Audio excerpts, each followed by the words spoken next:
Back at it again with another video. Today I wanted to do something different. I want to look at some of the highlights from iCast. Now, I'm not sponsored by anyone. I'm not an industry insider. I'm not even in Miami or Orlando or wherever this is taking place.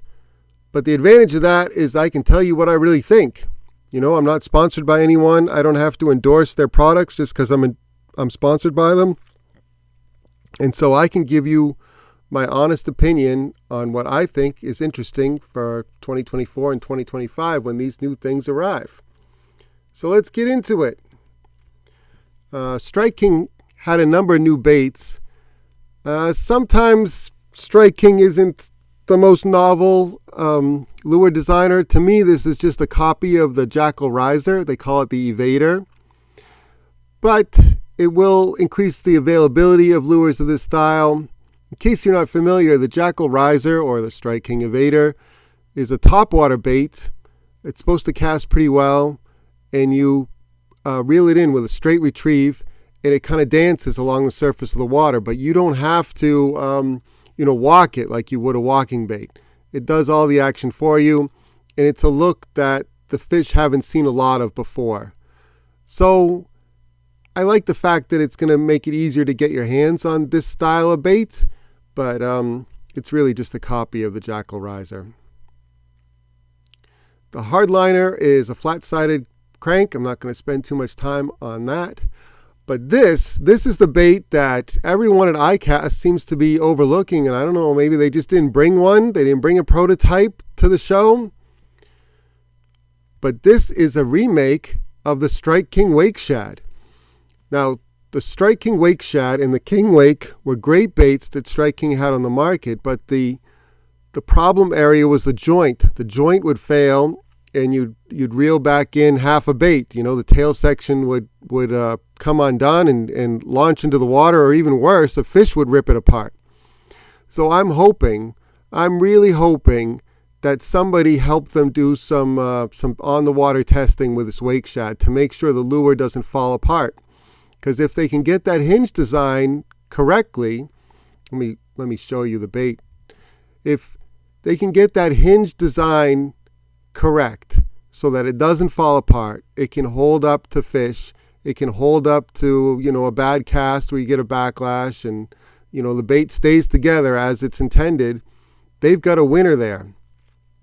Now, in between Strike King pulling this off the market, Fish Labs come onto the scene with their BioWake, a 4-inch bait, and they also have a 6-inch bait, and 6th Sense has the Speed Wake, which are basically copies of Strike King's Wake Shad.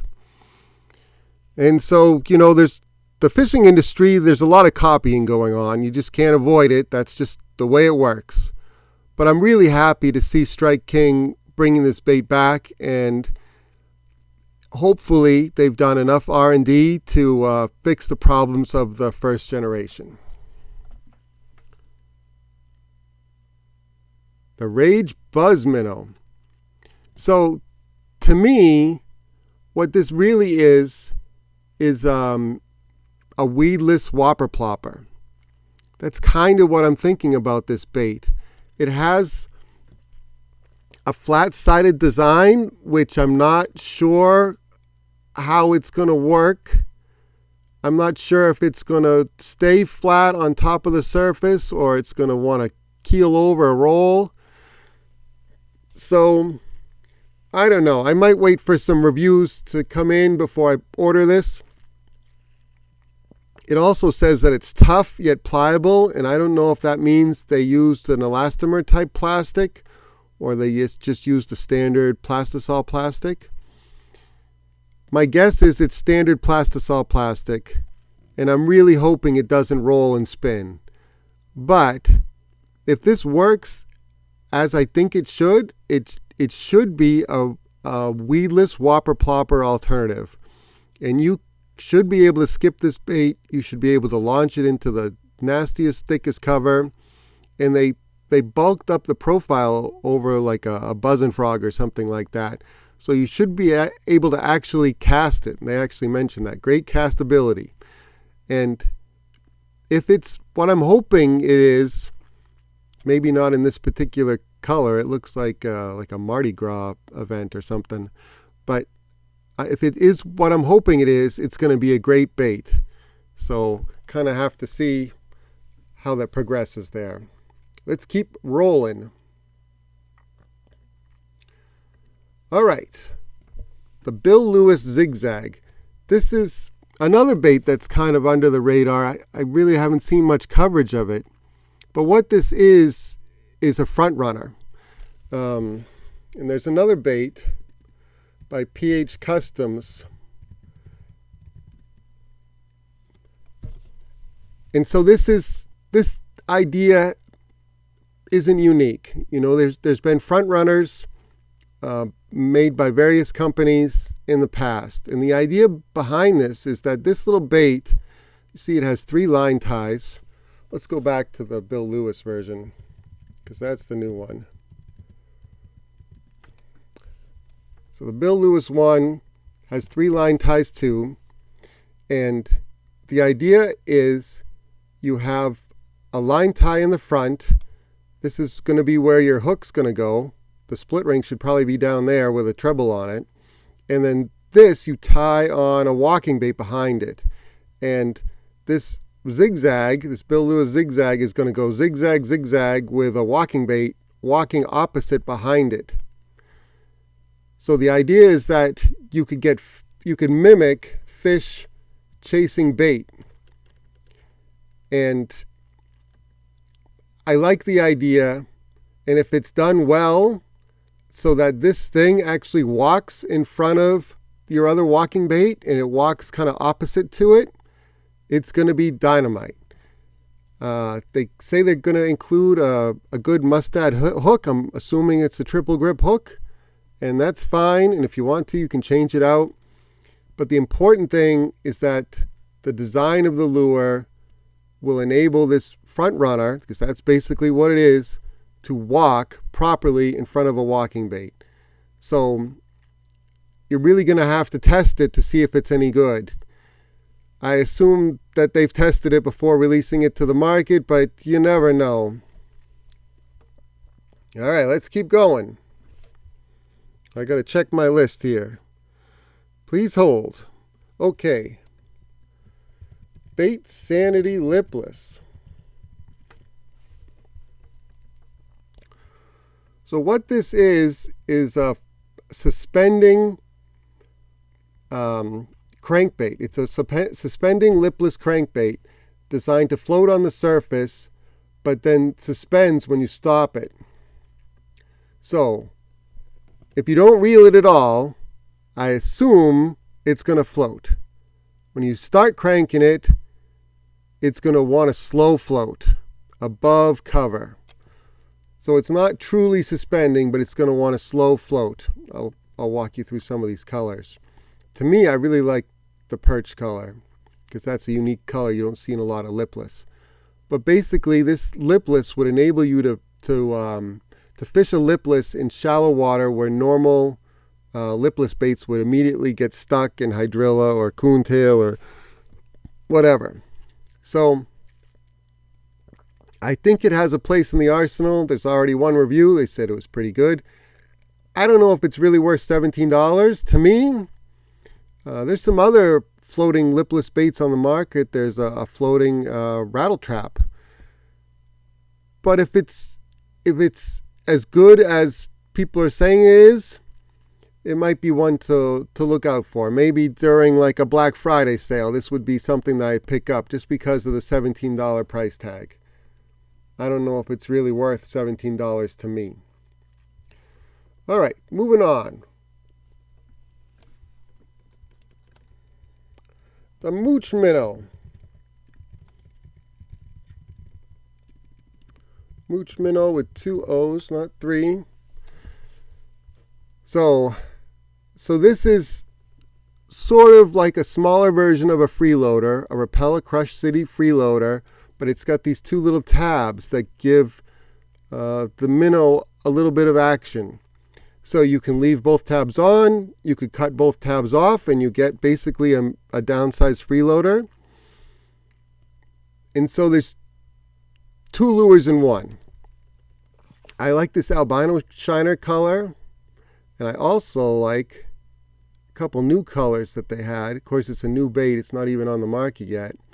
But green pumpkin disco, maybe that's not the greatest picture of that, but basically it's green pumpkin with a lot of big silvery flake, kind of like a bait fish.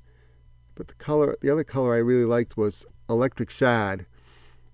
Some of the herring around me, they have like a purple streak going down the middle of them, like on their lateral line, or where their lateral line would be. And that kind of a color usually is a pretty good bait fish imitation anywhere you go in the country. This bait is also made of an elastomer material, sort of like Z-Man plastic, so it's going to last a really long time. So one lure should last, I don't know, double, triple, quadruple the amount of a plastisol equivalent bait. So I'm really looking forward to fishing these baits. Of course, they probably won't be in until Christmas, and then they'll immediately be sold out. But eventually these will come in stock somewhere, and we'll be able to get them. Right now, you have to know somebody to get these baits, it seems like. So also in the Crush City series, they've carried on some of these new colors into the Freeloader. Green pumpkin disco, kind of a darker back with this large silver flake. Kind of looks like scales from a bait fish, either a shad or a herring. I really like that color. And electric shad. Now those, to me, those look like really good colors. They look like they'd match bait fish pretty much anywhere you go. They have all kinds of colors. Tennessee shad has that smaller silver flake. There's also like a green shad. There it is. Green shad. A little bit more natural, maybe for clear water. Gizzard shad has a darker back. I kind of like the first two colors best though. Alright, let's keep going down my list here. Oh yeah, the Crush City Mare. I fished the mare a little bit. They have a 3-inch and a 4-inch size, but they just came out with a 2.5-inch size. And I think there's a tournament up on Champlain where, I can't remember who it was, but they were doing really well on the 2.5-inch Crush City mare. They have it in that electric shad color, and I think it looks great in the mare too. And that green pumpkin disco has a little bit more of a pepper flake in there too. I didn't notice that as much before in the other body shapes. But that electric shad looks great. Anyway, just another option in the Crush City Mare series, and I think that's going to be a great bait. I'm still working through my 3-inch ones. I haven't really fished them enough. All right. Sticking with Rapala, VMC, Crush City.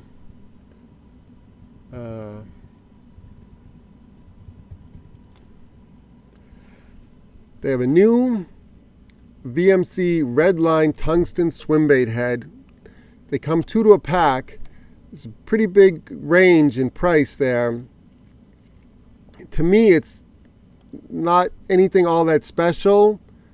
It sort of reminds me of a Kitech tungsten jig head.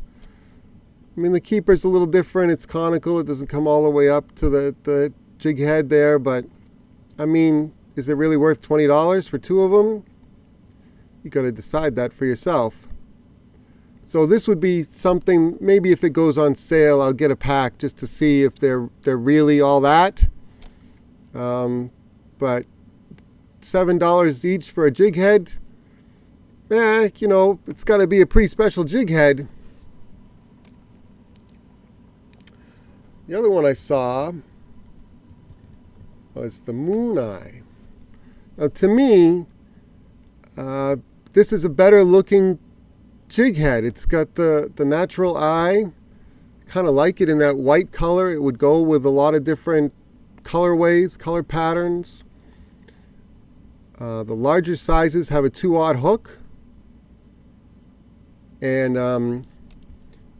I think I would get this first before I got that the one with the Redline hook. What's also interesting is it comes with a 1/16 ounce head for very small baits. And I kind of like that too. You know, maybe in the shad color, depending on what you were trying to put on it, or the natural color. So for BFS or panfish, and they also have, they're not listed here, but they also have another 4 or 5 colors in this Tungsten Neon Moon Eye Jighead series, but they're really like bright, colorful patterns that you would use for panfish. So these colors are more geared towards bass fishing, which is great. I like that big eye, and yeah, I think this is going to be a winner. Keep going, moving on down the line. Let's see. Let me find that another one that they're coming out with that hasn't got a lot of coverage yet. I'm not going to be able to pull it up. There it is. That one. Come on now. So this is another panfish type jighead. So we were looking at the moon eye jighead. This is a similar moon eye, see the big eye, but it's really geared more towards ice fishing. What you would do with the bait like this, or lure like this, or a jighead like this, is you would tip it with something like a mousey or a maggot or spike or whatever you want, and jig it vertically below the ice. And sometimes a simple bait like this that doesn't have a lot of motion, that can be the deal for fussy panfish through the ice. So in places where you have ice in the winter, this might be a good idea. And I haven't seen anyone talk about that at iCast either, but it is listed as new on their website. All right, let's keep going. Let's go to Z-Man. Z-Man has a bunch of good things coming out. Z-Man, ZWG. So last year they came out with a Z-Man weighted ZWG Swimbait hook, and it has a unique keeper design. So it has this sort of upturned plastic collar here with a keeper to keep the head of the Z-Man plastic up on the shaft of the hook. And I think that's a great idea. So Z-Man plastic, you can thread over this silicone keeper here, over the weight, over this red plastic keeper, and that will keep the head of whatever you're trying to put on there, say it was a jerk shads or whatever, it'll keep the head of the bait in place. And that's important for especially Z-Man plastics, because they tend to be slippery and they want to slide down and kind of ball up on the hook, and you don't get a good hook set like that. Plus you can't fish them properly. You can't fish the baits properly if they slide down. So this is specific for Z-Man baits, because regular plastisol baits, they wouldn't be able to thread over all these obstacles and still be fishable. They just tear. They tear at the head. But with Z-Man plastic, you can do this stuff. Anyway, they came out with a weighted swim bait hook, and I guess it did pretty well. And so they've come out with an unweighted version. And it doesn't have the weight, but it has the same keeper system, has the same, well, maybe it's not the same, but similar silicone keeper to keep that bait, the body of the bait, up on the hook. So to me, this is a smart idea. Where I fish, I can't fish with lead hooks. And so for me, this would be an opportunity to fish this style of hook, because it doesn't have the lead, and I think it's worth a try. I mean, the price is reasonable for what it is, and yeah, if it works well for jerk shads and things like that, this will be great. Let's do a few more. So, moving on to Z-Man Baits. They came out with this Micro Wormz. I'm a big fan of small worms for trout specifically, but panfish, all kinds of fish, crappie, etc. They actually have more colors than are listed on Tackle Warehouse. They have an orange color, they have a pink color. And I've fished these small worm style baits for trout for a long time. Berkeley had a small power bait worm that worked great for trout, or it was called a trout worm, I think. And they have mice tails now. Rains has a 3-inch bubbling shaker, which is also great. Take a look at that.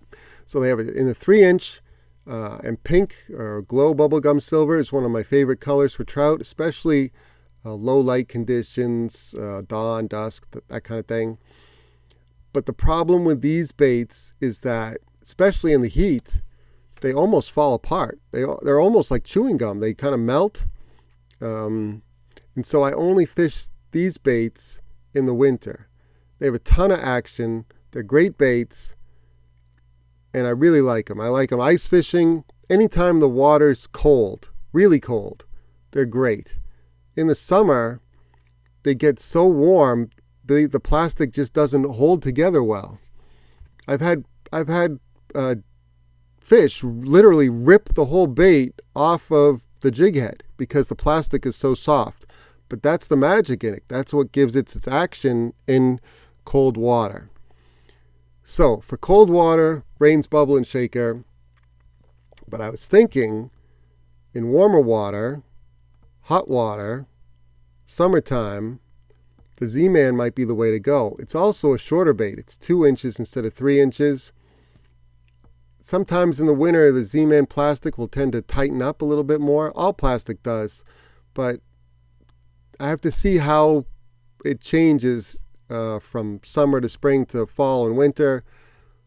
But I really like the idea that Z-Man has a micro worm out, and they should be super durable. They should last for multiple fish. This could be a good bait ice fishing. It could be a good bait spring. As long as it still moves naturally in the cold water. And that's the part I'm not too sure about. But I like it, and I like the idea, and I like some of the other colors that are listed elsewhere. All right, let's keep going with Z-Man stuff. Get a bunch of good stuff. Drop Kickerz.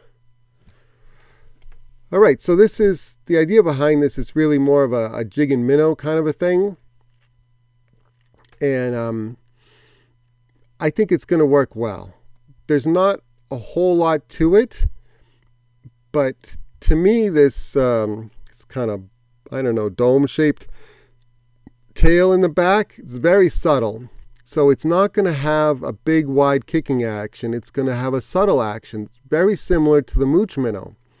That's what I think it's going to be like anyway.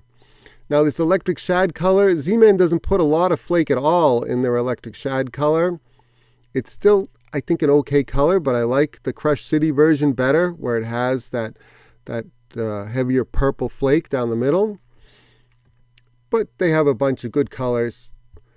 Bad shad. These are going to work. You know, I'd be really shocked if they didn't work. I like the 3.5-inch size. The shiner color, sort of like IU and some other different brands. But with the right jig head, gonna have to play with them a little bit to figure out what works. You should be able to have a shake and retrieve with this, and also a straight, slow reel retrieve with it, and just a subtle side-to-side kick. And just like all other Z-Man baits, the plastic should be super durable. Of all the colors, I kind of like the shiner color best, just the way they've done it. So that's probably where I would start first. And this 3.5-inch size, I think, is a good place to start too. So to me, this makes a lot of sense. I'm glad to see it. and I'm hoping to get my hands on some soon. All right, let's keep going.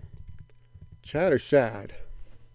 So this is made as a chatterbait trailer, and it's similar to the chatter spike in design, except instead of coming to a slim, slender tail section like a spike at the end, they put a little fish tail on the back. I think that's a good idea. It's going to look more natural. It's going to look more like a Zako, less like a spunk shad, and I think it's going to be great. They have two sizes, one for the Mini Max and one for a regular size chatterbait, and they have a bunch of different colors. I kind of like the looks of this electric shad in the Chattershad a little bit better than the drop Kickerz, but that bluegill doesn't look like a bluegill at all to me. I'm sorry. Bad shad looks pretty good. Chartreuse in white, if you want something really bold, sometimes that's a good idea in dirty water. Fire craw in the spring, dirty water. Hut snakes I've done really well on. To me, it looks like a perch or a bluegill. It's not too over the top in your face. Like this bluegill color doesn't do anything for me. I'm sorry. If I was going to try to imitate bluegill, I'd go with green pumpkin or hot snake's color maybe. The deal color is also a decent bluegill imitator. It's got a little bit of a blue hue in it. Anyway, whatever pattern chatterbait you have, there's going to be a Chattershad to match. You can even contrast the colors. And I think this is going to be a great addition, especially in places where you have some toothy critters around, pike or pickerel. They like to shred the heck out of chatterbait trailers. Like, you don't want to fish a Zako in pickerel-infested waters. You'll just burn through money. So something like this can really last all day. It can last a whole day of fishing. I'm still fishing the first chatter spike I put on the chatterbait. If that tells you anything. And I assume the Chattershad is going to have pretty good durability too. All right. Let's keep going on with Z-Man. Z-Man Tungsten. All right, so this really was made to go in conjunction with their rattlesnakers. And what this is, let's look at the rattlesnakers. Snakers. Rattlesnaker. Okay. So what it is sort of like an oversized hypodermic needle, and it's made to insert these glass encased rattles into baits. So you can stick this hypodermic needle, this oversized hypodermic needle, and it's got like a plunger inside of it, so you can put a glass rattle inside the needle, and then there's a plunger to put it inside the plastic bait, that whatever plastic bait you want some sound in.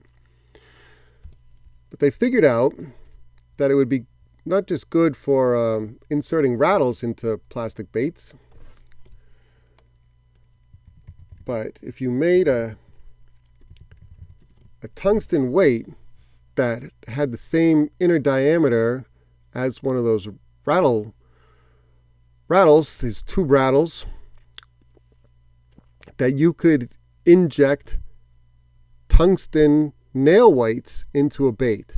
I've done videos in the past on how I've gone about putting tungsten nail weights into a bait, and it's quite a process. I use a big heavy gauge hook. I use some super glue so the weight doesn't fly out. And I kind of like the idea of gluing it in place, but if you inserted that oversized hypodermic needle into the bait far enough, you shouldn't need glue. It should self-seal when you pull it out, just like a rattle would when you're inserting it with the rattlesnakers. So I like the idea. Even if you didn't want to buy the rattlesnaker, the insert tool, you can use these tungsten spikes just on their own, and you could use the same procedure that I talked about in the video with the big hook and boring a hole and gluing the weight in place so it doesn't fly out when a fish takes the bait and is jumping all over the place. So I think that's a really smart idea. All right, that's it for Z-Man. Let's look at some Yo-Zuri new additions. They have a couple new colors. So one is Gizzard Shad. To me, that looks pretty good. I mean, freshwater, saltwater, it looks good. This Ghost Sexy Shad, to me, it looks even better than the Gizzard Shad. I guess it kind of depends on what kind of bait you have in your lake. Like I said earlier, some of the herring around me, they have a purple streak to them. And I like this blue-purple back here. It kind of mimics the coloration. It's not identical, but it's probably close enough. And they have a Ghost Pearl Shad, too. And some of the colors, in the past, like this clear color, I mean, it's okay, but it's not all that impressive. Prism Frog, it looks kind of Mickey Mouse. I'll just say it. It looks kind of Mickey Mouse. And these new colors, there was some thought put into them, and they look pretty good. And I think they're going to catch pretty well. And I know that this Yo-Zuri 3DB series pencil catches fish. And it will take 2 Owner ST36 number 2 hooks on the front and back. It walks great, casts great. I put a loop knot on the front. And not many people throw this bait, and it's a great bait. It's a little thick around the middle, but that helps with the casting action, and it weighs 5/8 of an ounce, and you can absolutely launch this bait. Now there was another, the Yo-Zuri flat heavy minnow. Yeah.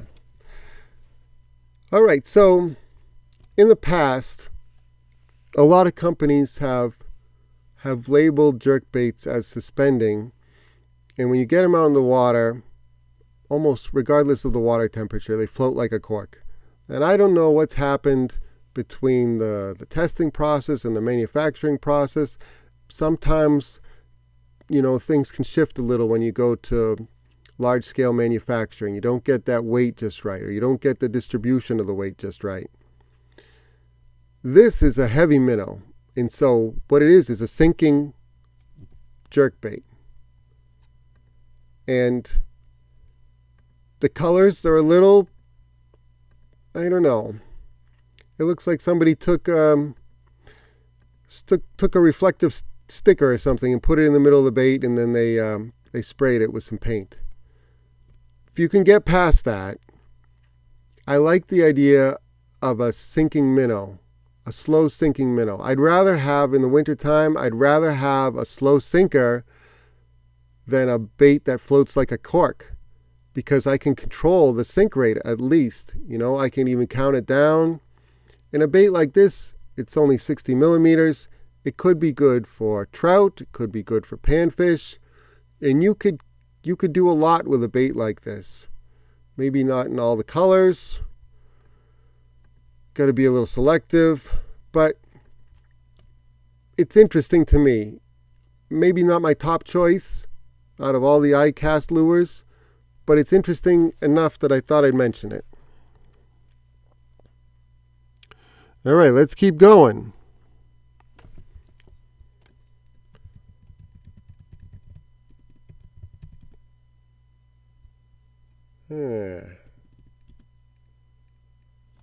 All right. So they have a new size in the Daiwa TD Minnow, 75 millimeters, which is pretty short, 3 inches, 5/32 of an ounce. So that's, what is that, a little over 1/4 of an ounce.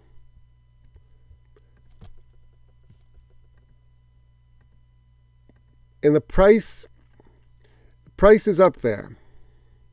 But to me, it looks a lot like a Pins minnow, which I used to love throwing for trout especially. It looks a lot like the larger size of the TD minnow. And there was another Daiwa jerkbait that I used to fish a lot called the DB minnow, which they stopped making. It used to crack all the time, but while it was still in one piece and not cracked, Well, it was cracked because the fish were cracking it, but they didn't last long. So if this is a durable bait that doesn't crack, and you can fish it for trout and bass, I think it's going to be a winner. The price is a little steep for what it is. It's a pretty small bait.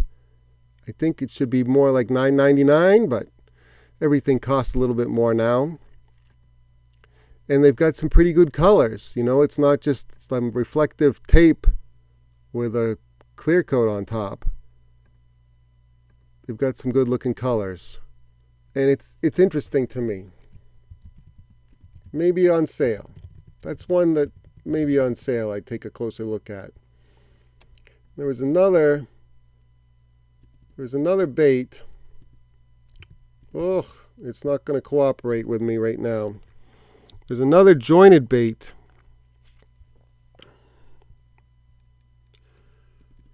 Well, so I'll try one more time. There's a jointed Daiwa hard bait. Oh, now this is going to drive me crazy. Daiwa baits, hard baits.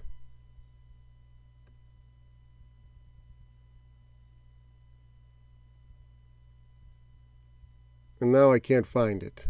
Maybe it's not updated yet. But they have a jointed DR Minnow, which I think is going to be sort of like the SC Shad, but with a joint. And sometimes that can be the deal. Trolling for trout, or like slow rolling it in. Sometimes they go crazy for baits like that. All right, let's keep rolling. 30 Jigs HD. All right, so this is the Dirty Jigs Tungsten HD Guppy Head. Where I live, I can't fish lead jigs, lead jig heads. They're banned because of loons. Doesn't matter, I can't fish them. So I was really happy to see Dirty Jigs come out with a tungsten version of the Guppy Head. The HD sound stands for heavy duty, and it means that the jig head has a little bit heavier wire. But it's not crazy heavy. You should still be able to set this with light line. The tungsten means that the size of the head should be smaller compared to the same version in lead. And they also have a fair amount of tungsten on the shank of the hook. That's going to help balance out the bait so it's not all in the head. The weight isn't all in the head. And the line tie, the hook eye, is a little bit further back too. That's also going to help balance out the jig head. All of the sizes have the same size hook. So the variation really is going to be in the weight. But they all come with a 2/0 hook. What it doesn't say is how many jig heads you get per pack. And I believe it's 2. But they don't say, and I can't find out if it's 2 or 3.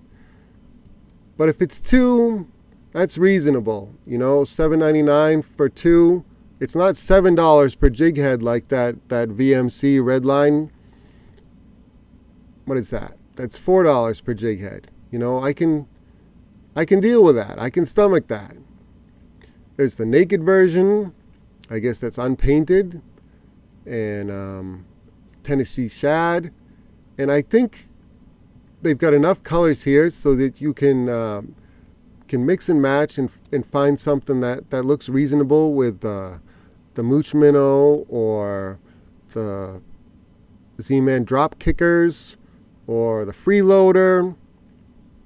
There should be a lot of baits that you can fish with this jig head. You can also fish standard swimbaits, all that good stuff. So I like this. I think when they finally get in stock, I'll be ordering some and testing them out. All right, let's keep going. Got a few oddball lures. Oh, are you going to be difficult? Don't be difficult. There it is. The Heddon Spinning Image. So what's this?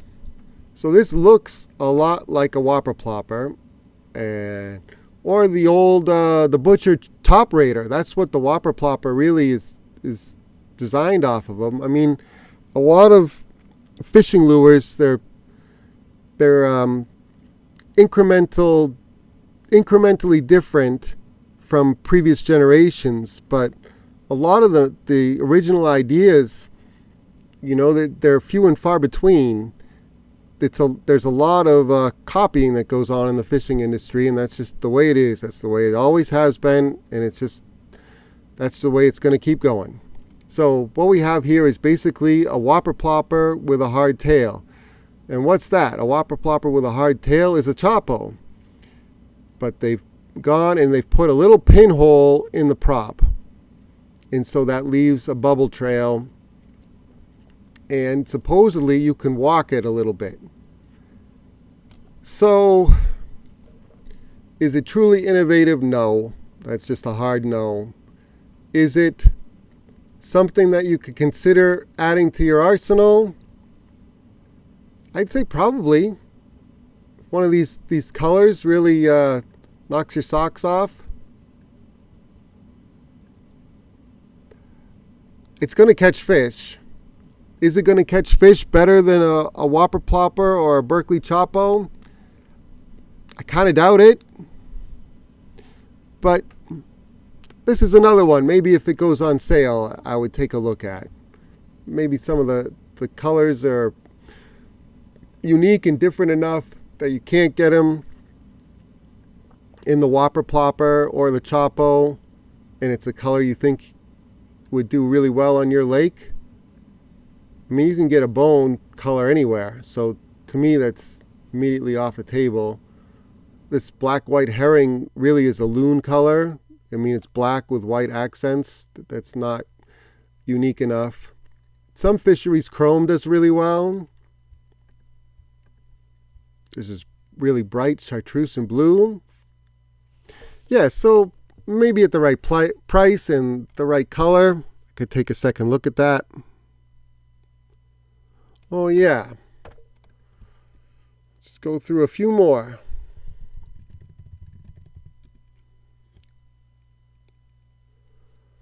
I'm not seeing what I was looking for here. No. All right. Let me just explain what it is. Nichols has taken the Blade Runner Duh spoon, which looks like that, and they've added a swivel on the front and a dressed treble on the back. Now that's not crazy innovation, but it just means that bait is ready to fish right out of the package. And this is a spoon that people use for deeper schooling fish. Sometimes in the summer, fish will school up with bait in deeper water off of points or wherever. And spooning them is one way to get them. Again, the same thing happens in the winter. Fish will school up with bait in deeper water, and people use electronics to jig them up. And the idea is just that it's ready to fish out of the package, because spoons like this will twist and spin a lot. And so if you have a swivel on the nose, it cuts that line twist down dramatically. So I thought that was a nice idea. Again, it's not crazy innovative, but it's different enough that it's worth a mention. All right, let's do one more. Hayabusa Narrow. So I saw these hooks. It's a narrow gap offset worm hook, and it has one of these slick gray coatings on it. I think it's a newer hook. It doesn't say new, but I think it's a newer hook. I hadn't seen these before. And I have a version of this, but it's very, very light wire. And I like the hook, but I wanted something with a little bit heavier wire. And this looks like it's the heavier wire. So in my limited fishing with it, it hooked fish really well, but I'm kind of afraid to use the other version because the wire is so thin. I'm afraid I'm going to either break it or bend out the hook on a nice fish, and I don't want to do that. So this looks like a medium wire, and for me, this would be like a fluke type hook, or maybe like a skinny worm, something like that. It has a Z bend to keep your plastic up on the hook, and the price is right. So I'll probably give this a try at some point. I haven't pulled the trigger just yet. All right, let's talk about some reels and rods, and then we'll wrap it up. Revo BFS. So a couple of manufacturers have come out with BFS reels and rods, and I really like BFS fishing. It's good for pressured fish. It's good for tough conditions, bluebird skies, bright sun, no wind. That's when I tend to pull out the BFS and lean hard on it. And in the past, I would have had to switch over to light spinning gear. And with BFS, it just opens up more doors, and it's a lot of fun too. All right, so Abu Garcia has, I think it's a Xenon BFS reel, which is around $500. They brought some of that technology down into the Revo X series, and it's $150. And so that price point is a lot more palatable to me. It's not the lightest reel in the world, 7.2 ounces, but if they've trickled down some of the technology and it performs like I expect it to, it's worth a look. And it's at the same price point as the Arc Gravity BFS. Now this reel I've mentioned a few times. It's based on the Hybo Arise, except it has these more Americanized features like these rubber grips, padded handles, and the Hybo Arise has these plastic posts, these hard plastic posts, which I really wouldn't care for at all. So it's at the same price point, and it's going to compete pretty well with the Arc Gravity BFS, and I hope it casts as well, close to. The other thing is that Arc has added some lower gear ratios. I have this one, but the lower gear ratios could be useful for, say, cranking and things like that. And I do it right now with an 8-to-1 reel, and I'm speed cranking basically. Even if I don't want to speed crank, that's what I'm doing. I'm speed cranking. It's a smaller spool, so you're not reeling in quite as much line, but still you're going pretty fast. So for certain applications, a slower gear ratio would make a little more sense. And I like that they've done that. And I do like the Arc version of the Hybo Arise. It casts far. I wish it had a few more pounds of drag, but I mean, I'm really pushing the limits of BFS because I'm bass fishing with it. I'm not going after stream trout or panfish or something like that. But for what it is, I think it's great. Casts great. It's a little noisy, and I'm hoping that I think that's part of the centrifugal braking on it. I'm hoping that the Revo BFS might be just a little bit more refined, because Abu should be making this in their own factories. They've been around forever.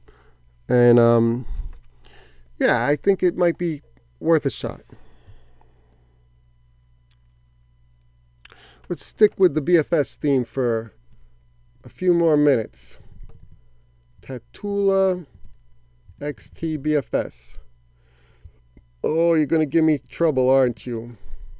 No, you're not going to do that, are you? Daiwa XT BFS. Oh, you rotten thing.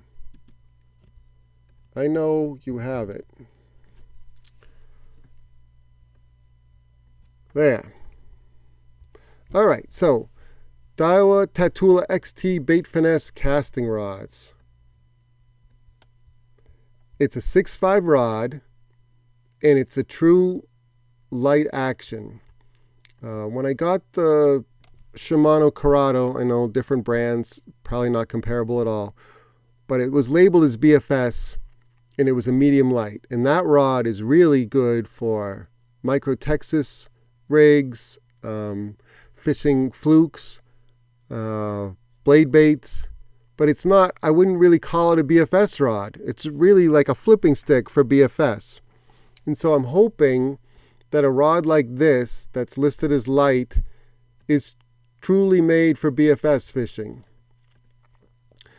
It's got a keeper right in front of the handle. It doesn't bother me too much, but usually I like it a little bit offset to the left. It's got a little bit of metal here. I like that because that helps transmit vibration through the rod. You see all the Megabass rods, they do that. They have a bit of metal right above the reel handle to transmit vibration. It's a pretty simple design. It has EVA foam on the butt section. And normally, I find the guides on the Daiwa Tatula XT, both the casting and the spinning, to be a little bit small. They're not quite micro guides, but they're small.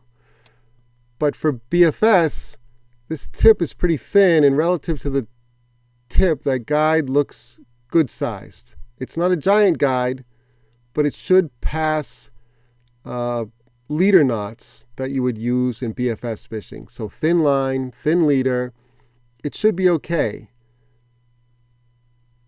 So I think this is gonna be a contender. And the good thing is that as anglers, we're getting more choices in terms of rods and reels and lures for BFS, and I'm all about it. All right, so another addition to the BFS category is the Shimano Zodius BFS casting rods. These are 7 feet. So remember, the Daiwa was 6.5. A lot of the light rods are, 6.5 or 6.5, 6.8. With the Zodius, we're getting a true 7-foot rod. And I'm assuming that the light action is going to be lighter, a lot lighter than the medium light Corrado that I've fished. Because that really isn't in the BFS realm. That's more standard casting rod realm, in my opinion.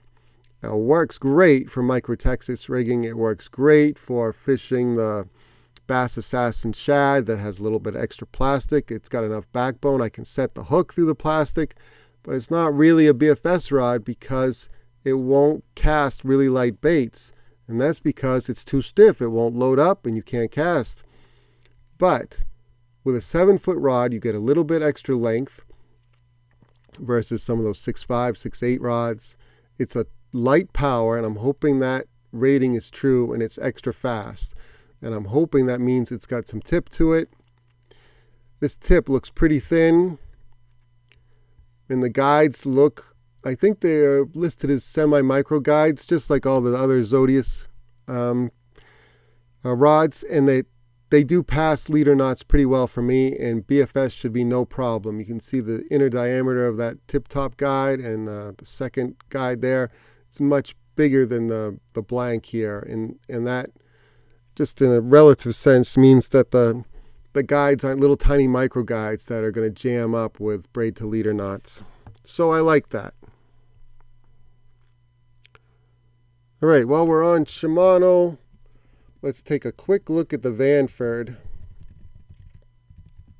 the new Vanford. So there's the old one. That's going to be going on sale probably Black Friday time frame, maybe Christmas. And that's a great reel.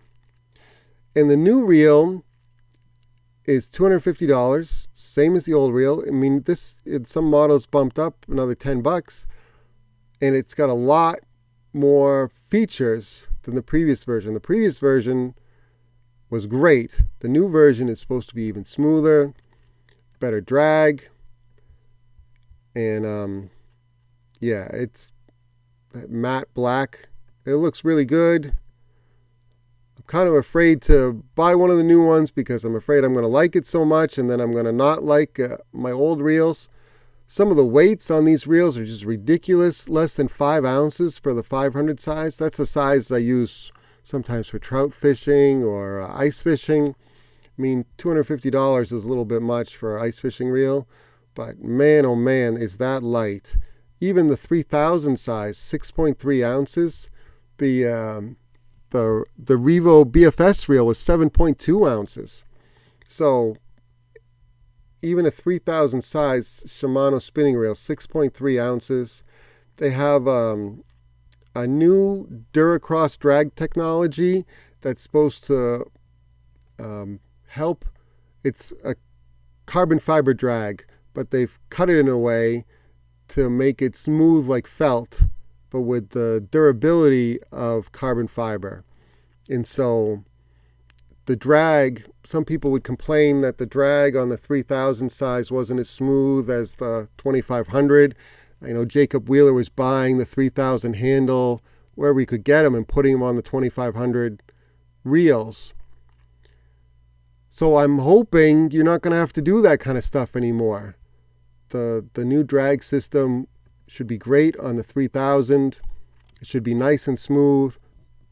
There's some trickle down technology from the Stella and Vanquish and all these upscale reels that gets incorporated into the Vanford, and that's going to be a really nice reel.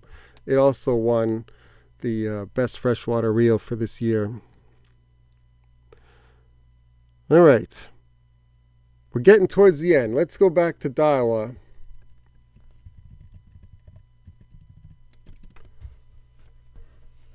Nope. Daiwa 100.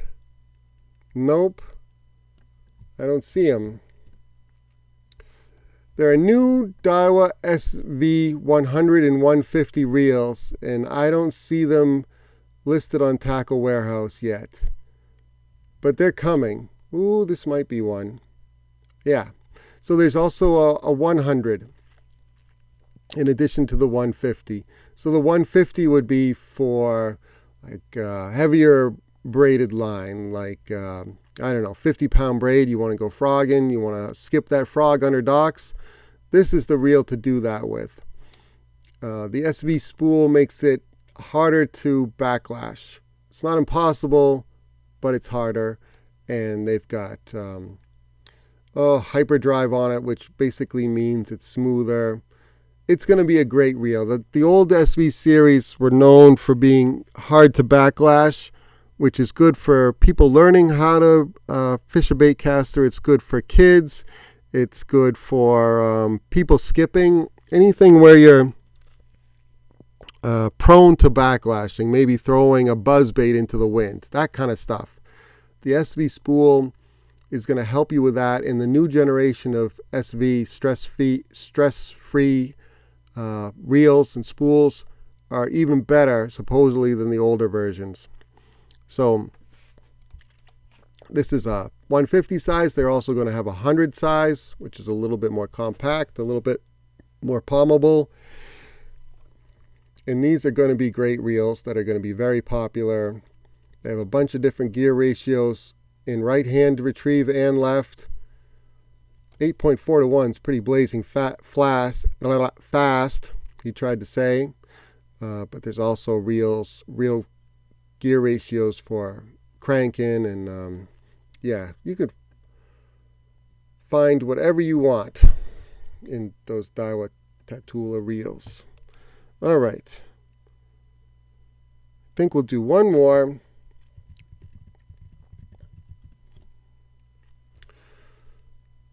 All right, so this is the new Spro Bronze-Eye Frog casting rod, which Dean Rohaus helped design. Now he, for those that don't know, he made a living for a good long while throwing a Spro Bronze-Eye Frog. And at the time, it was a brand new bait, and he was a master of throwing it.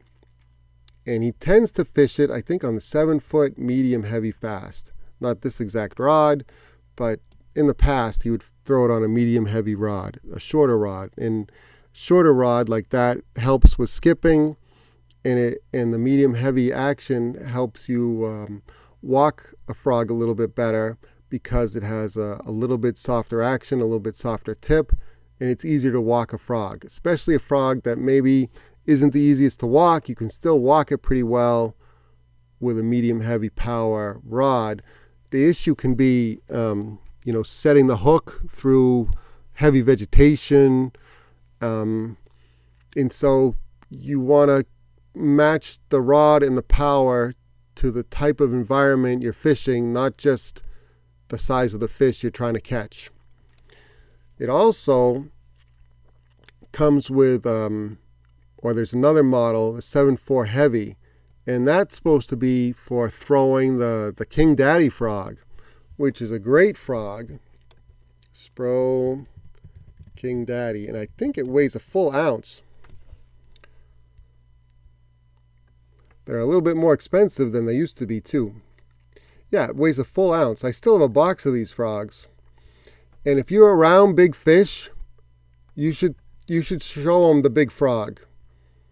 And most of mine are in this old green tree frog color. They're a pretty durable bait, but you need a heavy power rod to set this hook. It's a 1 ounce frog. It's a big frog. It comes through everything pretty well because you see how the hook point is down, I don't know, what's that, 1/4 of an inch from the top of the frog body? This thing will come through almost anything, and it's a big frog that sits on top of the mat and has a big presence, and the fish can feel it.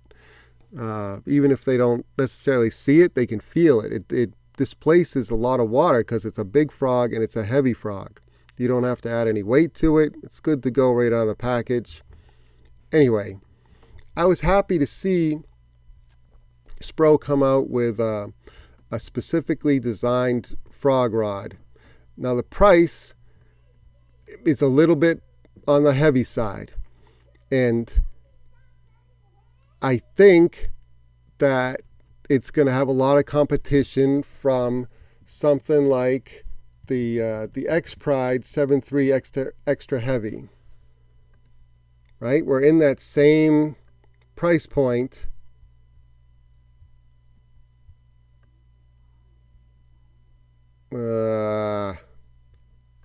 Yeah, I think that's it. 7.3 extra heavy.